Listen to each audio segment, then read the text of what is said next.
సామర్లకోట మండలం వేటలపాలెం బాణసంచా పేలుడు ఘటనలో ఇప్పటికే మృతుల సంఖ్య అయితే 21కి చేరినప్పటికీ అలాగే ఇక్కడ సామర్లకోటకు చెందినటువంటి మరికొంతమంది ఇక్కడ 8 మంది వరకు కూడా పనిలోకి వెళ్ళారు. అందులో ఇప్పటికే 3 వరకు కూడా చనిపోయినట్టుగా చెప్పుకొస్తున్నారు. ప్రధానంగా ఇంకా కొంతమంది హాస్పిటల్లో చికిత్స పొందుతున్నటువంటి పరిస్థితి ఉంది. ముఖ్యంగా ఈ సామర్లకోటకు సంబంధించినటువంటి దర్శిపాటి నాని అనే ఒక వ్యక్తి 38 సంవత్సరాల వ్యక్తి అయితే ఇక్కడ చనిపోయిన నేపథ్యంలో కుటుంబ సభ్యులు మొత్తం అంతా కూడా కన్నీరు మున్నీరుగా విలిపిస్తున్నారు. ప్రధానంగా మనం చూడొచ్చు, ఇప్పుడు దర్శిపాటి నాని ఇంటి వద్దనే ఉన్నాం.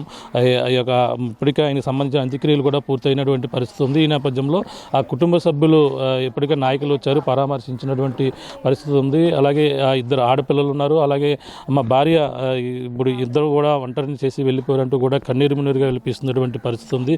భార్య ఉన్నారు. అమ్మ చెప్పం, పనిలోకి ఎప్పటి నుంచి ఈ యొక్క బాణసంచా తయారీలోకి వెళ్తున్నారు?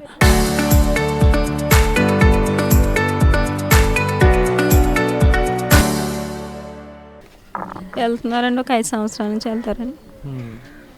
ఆ రోజు కూడా ఉదయం 7 గంటలకు వెళ్ళారండి.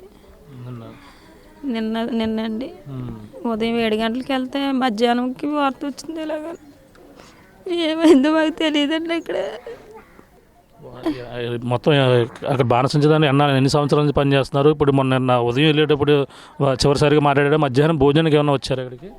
క్యారేజ్ తీసుకుని వెళ్ళిపోయారండి 7 గంటలకి. ఉదయం 7 గంటలకు క్యారేజ్ తీసుకుని వెళ్ళిపోయారండి. మధ్యాహ్నం 2 ఆ టయానికి మాకు ఇలా ఫోన్ వచ్చిందండి. కొంతమంది అయితే పర్లేదు బాగానే ఉన్నారు అన్నారండి. కానీ లాస్ట్కి మాకు ఇలాగ సబ్బాయి వచ్చాడండి ఇంటికైనా.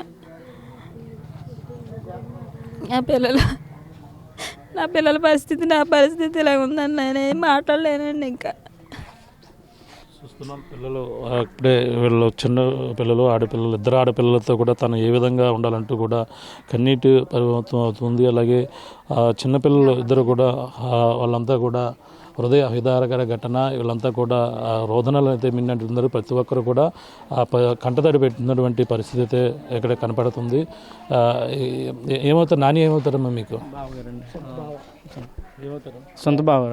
మాకు ఏం జరిగిందంటున్నారు? అసలు ఎలా జరిగిందంటున్నారు? ఏం సార్, డైలీ వెళ్ళినట్టే తను వృత్తిలో కంటిన్యూ చేసుకుని భోజనం చేసిన తర్వాత ఒక 5 మినిట్స్లో జరిగిందని అక్కడ డైలీ చూసేవాళ్ళు ఉంటారు కదండి, వాళ్ళు చెప్పారండి. అంటే ఆ చుట్టుపక్కల ఉన్న వాళ్ళు. అది జరిగింది. ఎన్నాళ్ళ నుంచి ఫైర్ వర్క్లోకి వెళ్తున్నారండి? తను చిన్నప్పటి నుంచి, అంటే ఒక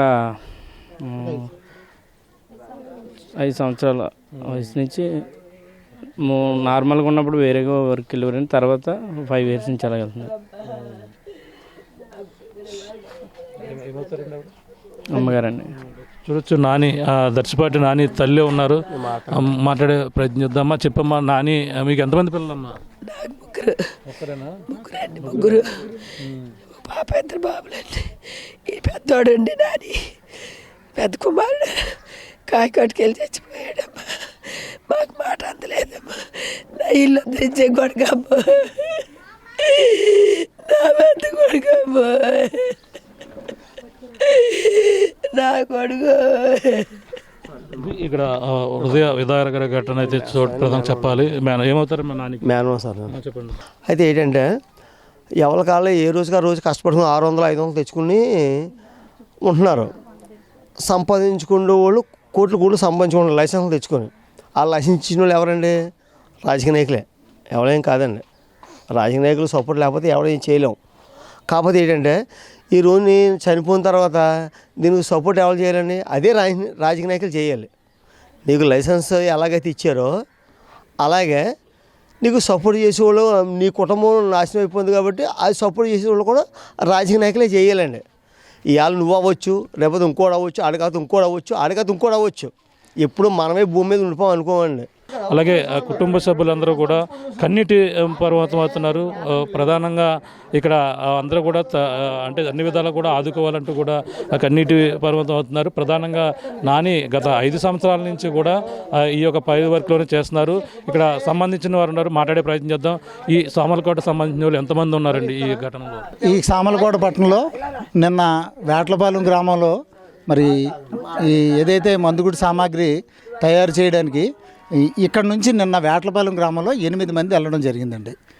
అంటే సామర్లకోట నుంచి నిన్న ఏదైతే విస్ఫోటం జరిగిందో వేటలపాలెం గ్రామంలోకి 8 మంది వెళ్ళడం జరిగింది.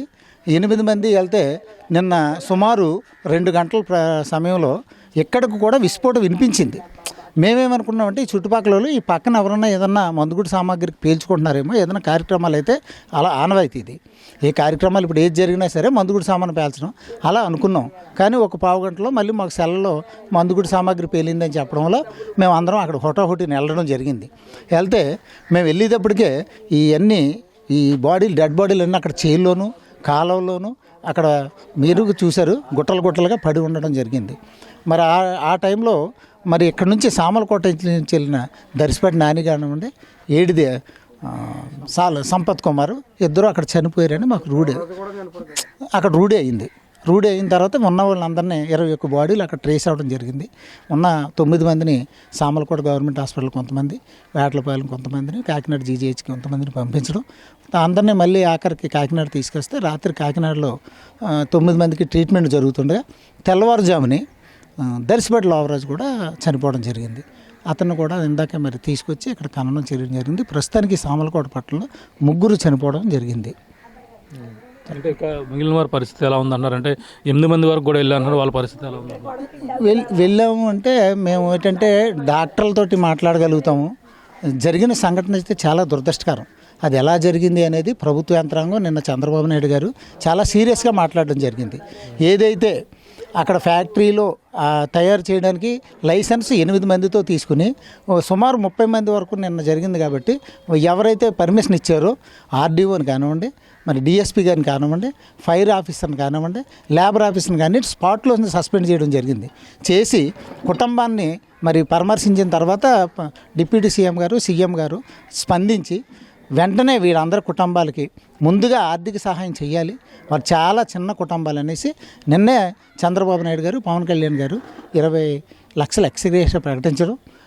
ఎప్పుడైతే నిన్న సాయంత్రం ప్రకటించారో ఈవేళ ఉదయం సుమారు 8-9 గంటల మధ్యలో మరి మంత్రివర్యులు కందులు దుర్గేష్ గారు, మరి కాకినాడ పార్లమెంట్ సభ్యులు మరి తంగెళ్ళ ఉదయ్ శ్రీనివాస్ గారు, Kakinada DCCB chairman, Kakinada Janasena party జిల్లా అధ్యక్షులు తుమ్మల రామచంద్రబాబు గారి ఆధ్వర్యంలో కూటమి నాయకులు అందరూ వచ్చి మరి ఏదైతే మన సంపత్ కుమార్ ఏడిదికి అలాగే మన దర్శిపేట నానికి కూడా 20 కుటుంబాలకి 20 లక్షలు ఇవ్వడం జరిగింది. ఇది ఇవ్వడమే కాకుండా ఈ 20 కుటుంబాలని ఏదైతే ఇప్పుడు మాకు నిన్న ఉదయానికి మేము వచ్చిన చెక్కుల ద్వారా నానికైతే 2 అమ్మాయిలే ఉన్నారు. 2 కూడా పాపం మొన్నే ఫంక్షన్లు కూడా చేసుకున్నారు. మరి అటువంటి పిల్లలు, ఒక అమ్మాయి ఇంటర్మీడియట్, ఒక అమ్మాయి 10th క్లాస్ చదువుతుంది. చదువు విషయంలో ఏ సహకారం కావాలన్నా ఎంపీ గారు కానీ మంత్రి గారు కానీ అండగా ఉంటానని తెలియజేశారు. వారికైతే సొంతంగా ఒకే ఇల్లు ఉంది. ఆ ఇంట్లో 2 అన్నదమ్ములు, తండ్రి కాపురం చేస్తున్నారు. కాబట్టి ఇల్లు ఇవ్వడానికి కూడా వాళ్ళు సిద్ధపడ్డారు, ప్రభుత్వం నుంచి ఇల్లు ఇవ్వడానికి. అలాగే ఈ కుటుంబంలో వారికి ఏ అవసరం వచ్చినా కానీ ప్రభుత్వం నుంచి అండగా ఉంటామని మంత్రి గారు కూడా తెలియజేయడం జరిగిందండి. ఇది పరిస్థితి. ప్రస్తుతం ఏదైతే ఘటన జరిగినటువంటి పరిస్థితి ఉన్న నేపథ్యంలో అలాగే కుటుంబాలను అన్ని విధాలు కూడా ఆదుకుంటామని చెప్పేసి భరోసా ఇవ్వడం కాకుండా ఇక్కడ దర్శిపాటి నాని 8 సంవత్సరాలు 2 ఆడపిల్లలు ఉన్న నేపథ్యంలో వాళ్ళకి అన్ని విధాలుగా కూడా ఆదుకునేందుకు ఇప్పటికే జనసేన నాయకులతో పాటు అలాగే మంత్రి కందులు దుర్గేష్, అలాగే ఏపీ ఉప ముఖ్యమంత్రి పవన్ కళ్యాణ్ నిన్న ఆదేశాల మేరకు అందరూ కూడా రావడం జరిగింది. అలాగే డీసీసీబీ చైర్మన్ తుమ్మల బాబుతో పాటు మొత్తం అందరూ వచ్చి ఇలా కుటుంబానికి అండగా ఉండేది అన్ని విధాలుగా కూడా సహకారాలు అందిస్తామంటూ కూడా భరోసా ఇచ్చినటువంటి పరిస్థితి ప్రధానంగా కనపడుతుందని చెప్పాలి. ఇది కూడా తాజా పరిస్థితి. కెమెరా అనిల్తో ప్రకాష్, RTV, సామర్లకోట నుంచి. చరిత్ర సృష్టించినోడు ఇప్పుడు ఆ చరిత్రని తిరగరాయబోతున్నాడు. అబద్ధాల గోడల్ని బద్దల కొట్టి నిజాలను రాగా మీ ముందుంచబోతున్నాడు. నిజమైన వార్తల కోసం వెంటనే డౌన్లోడ్ చేసుకోండి రా యాప్ని.